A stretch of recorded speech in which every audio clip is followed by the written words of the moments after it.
এবং আমার সকল স্টাফ এবং আমার প্রিয় ছাত্রছাত্রীরা এবং অবশ্যই যদি কোনো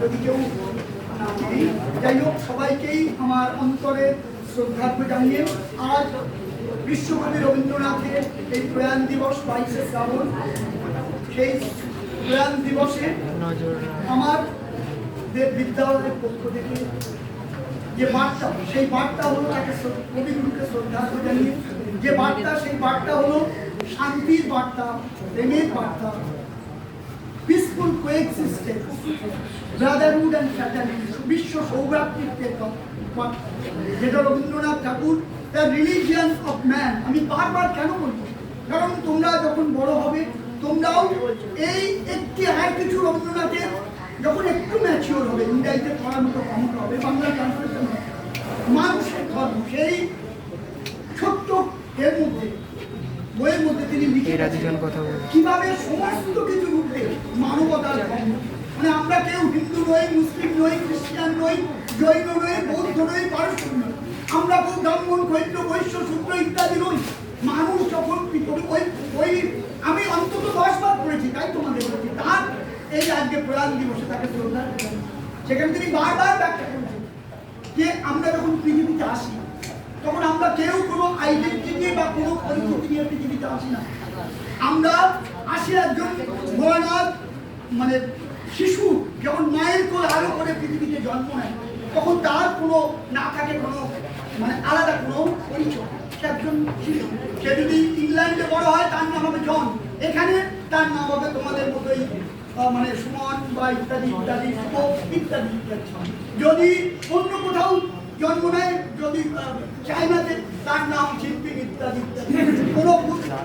কোনো মানে বুদ্ধিস্ট জায়গায় সেখানে তার শিখ ঘরে জন্মগ্রহণ করে, এবং তাদের ভাষাগুলো আমি তোমাদের বোঝাচ্ছি, ভাষাগুলো কিন্তু তার পরিবেশের মতোভাবে সেই ভাষাগুলো।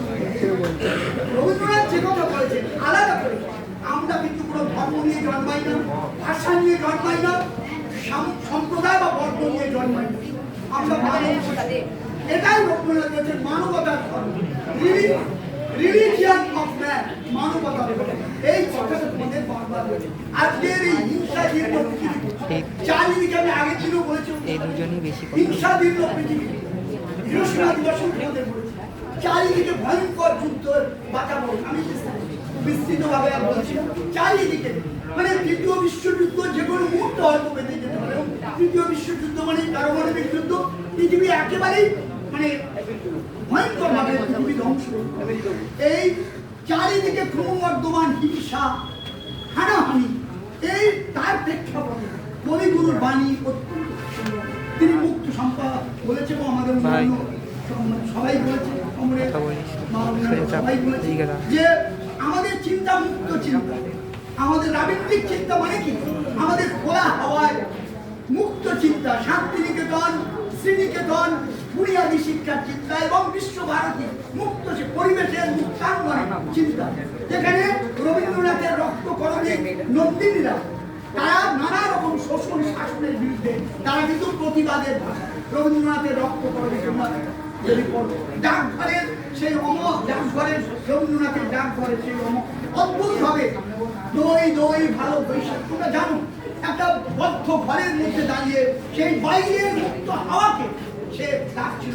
তার মানে আমরা যারা কনফাইন, যারা নানান রকম শাসন, সামাজিক পীড়ন, সামাজিক শোষণ, নানা রকম দীর্ঘতা, যেগুলো মানুষের সৃষ্টি করা মানে বেড়া জাল, সামাজিক হোক ধর্মীয় হোক, সেই বেড়া জালের গণ্ডি ভেঙে দিয়ে আমরা চূড়ান্তভাবে এগিয়ে যাব।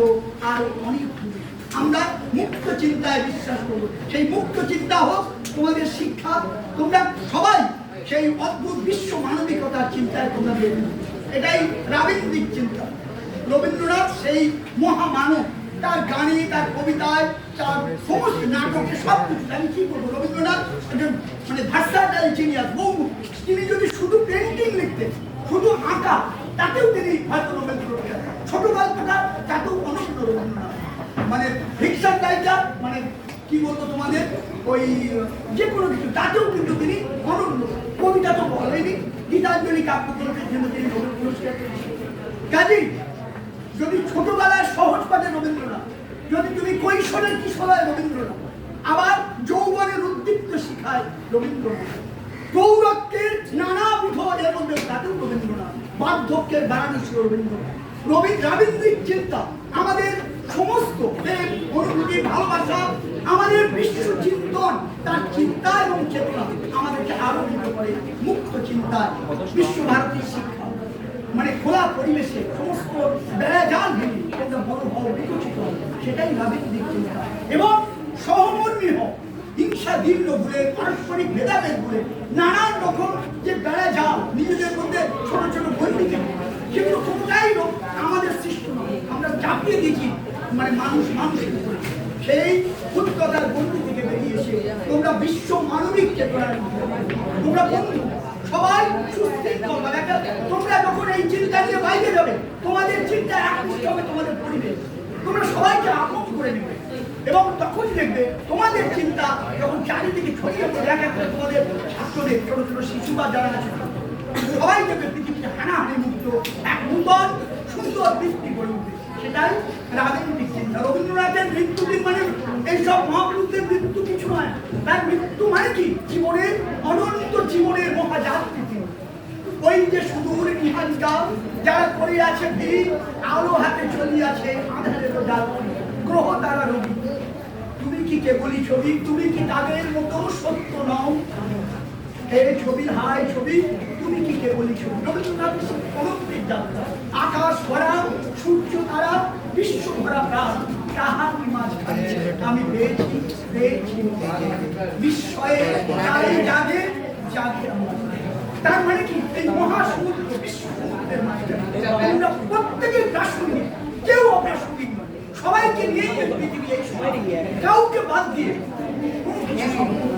সবাইকে নিয়ে এগিয়ে চলাই জনৈক জীবনের এই কথাগুলি বলি।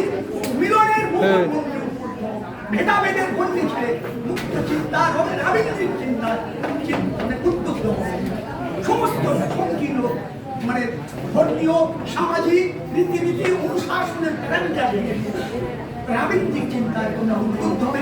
তোমাদের চিন্তায় তোমাদের পরিবেশ সব বিশ্ব আলোকে ছড়িয়ে নেতাজি এবং দেশবন্ধুর আদর্শ উদ্বুদ্ধ হয়ে বিদ্যালয়ের ছাত্র ছাত্রী তোমাদের মধ্যে আগামী পৃথিবী নতুন করে জেগে ওঠার এই কটি কথা বলি।